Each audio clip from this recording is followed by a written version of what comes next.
రైట్గా ఇవాళ ప్రధాన వార్త వెలుగులో చూస్తే మున్సిపల్ శాఖలో అడ్డగోలు దోపిడీ. గత బీఆర్ఎస్ ప్రభుత్వంలో అభివృద్ధి పనులు, వివిధ రకాల పనుల్లో అక్రమాలు.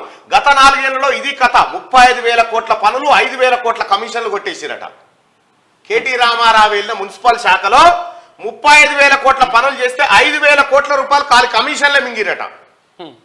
గత బీఆర్ఎస్ ప్రభుత్వంలో అభివృద్ధి పనులు, వివిధ రకాల అనుమతులు, అక్రమాలు జరిగినాయి. అప్పటి మంత్రి అనుచరులు చెప్పిన వాళ్ళకే కాంట్రాక్టులు. ఆ కాంట్రాక్టర్లు పేరుకే పనులు చేసింది అనుచరులే. నాసిరకం పనులు చేసిన పనులే మళ్లీ చేసి బిల్లులు. పట్టణ ప్రగతి నిధుల్లోనూ గోల్మాల్.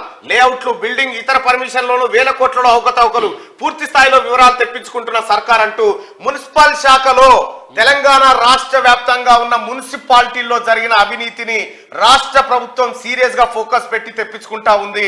ప్రధానంగా ఎక్కడెక్కడైతే ఏది లాభసాటిగా ఉన్న మున్సిపాలిటీలో అక్రమాలు జరిగాయని చెప్పి నిన్న మా నుంచి కూడా కొంత సమాచారం సేకరించడం జరిగింది.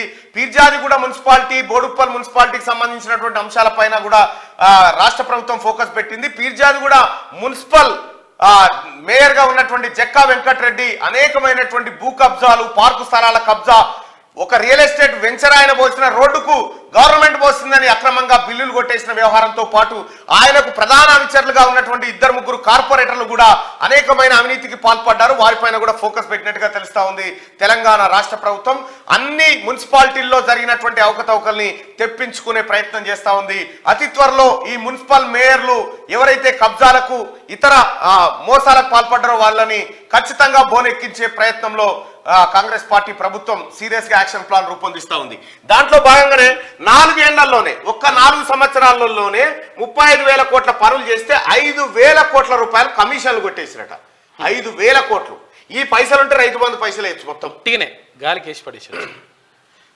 ఇక్కడ ఒకసారి చూస్తే రాష్ట్రంలో 13 మున్సిపల్ కార్పొరేషన్లు, 128 మున్సిపాలిటీలతో పాటు హెచ్ఎండిఏ పరిధిలో ఎక్కడ ఏ పని చేపట్టినా దానికి హైదరాబాద్ నుంచి అనుమతి ఉన్నోళ్ళకే కాంట్రాక్టు పనులు దక్కేవి. అదేదో పై స్థాయి ఆఫీసర్ నుంచి అనుకుంటే పొరపాటే. గతంలో ఈ శాఖను చూసిన మంత్రికి సంబంధించిన వ్యక్తులు ఒకరిద్దరి తతంగం నడిపించినట్టు తెలిసింది. వాళ్ళు ఫోన్ చేసి ఎవరి పేరు చెప్తే కాంట్రాక్టు వాళ్ళకే దక్కేది.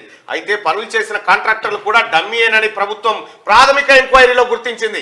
ఆ కాంట్రాక్టర్లు కేవలం పేపర్ల వరకే పరిమితమని, పనులన్నీ చేయించింది మాజీ మంత్రి సన్నిహితులేనని తెలిసింది.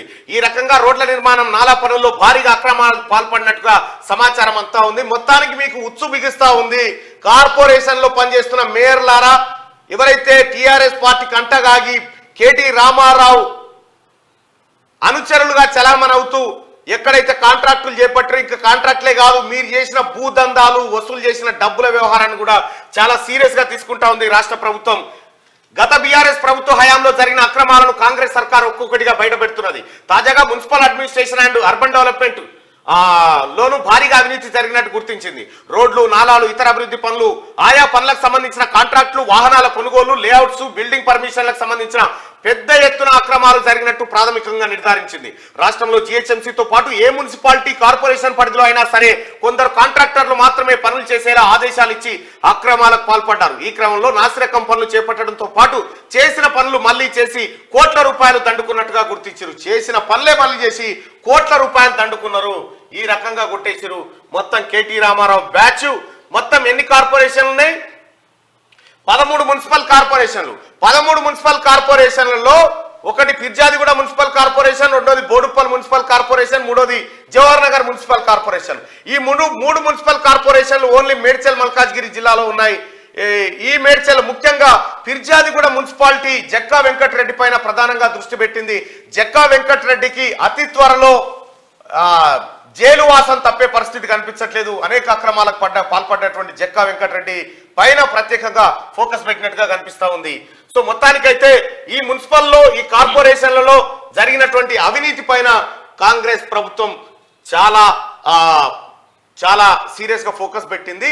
మున్సిపాలిటీల్లో నివసిస్తున్నటువంటి ప్రజలారా, మున్సిపల్ కార్పొరేషన్లో నివసిస్తున్నటువంటి ప్రజలారా, మీ ప్రాంతంలో ఉన్నటువంటి బీఆర్ఎస్ నాయకులు, మేయర్లు కానీ కార్పొరేటర్లు కానీ అవినీతికి పాల్పడ్డారా? ఒకసారి పోల్ ద్వారా లేకపోతే కామెంట్ రూపంలో తెలియజేయండి. మీరుంటున్నటువంటి పరిధిలో బీఆర్ఎస్ పార్టీకి చెందినటువంటి నాయకులు, బీఆర్ఎస్ పార్టీకి సంబంధించిన మేయర్లు, కార్పొరేటర్లు వీళ్ళు అవినీతికి పాల్పడ్డారా? కామెంట్ రూపంలో మీ అంశాన్ని తెలియజేయండి.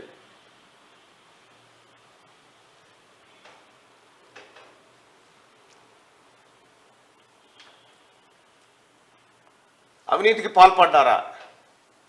Yes yes yes yes yes yes yes మొత్తం దొంగలే. Yes Nizampet. Yes yes yes yes పాల్పడ్డారు పాల్పడ్డారు పాల్పడ్డారు పాల్పడ్డారు పాల్పడ్డారు మొత్తం మున్సిపాలిటీలో జరిగినటువంటి అవినీతిని ఇప్పుడు చాలా సీరియస్గా తీసుకుంటుంది తెలంగాణ రాష్ట్ర ప్రభుత్వం. ఇక మీ పని గోవిందా.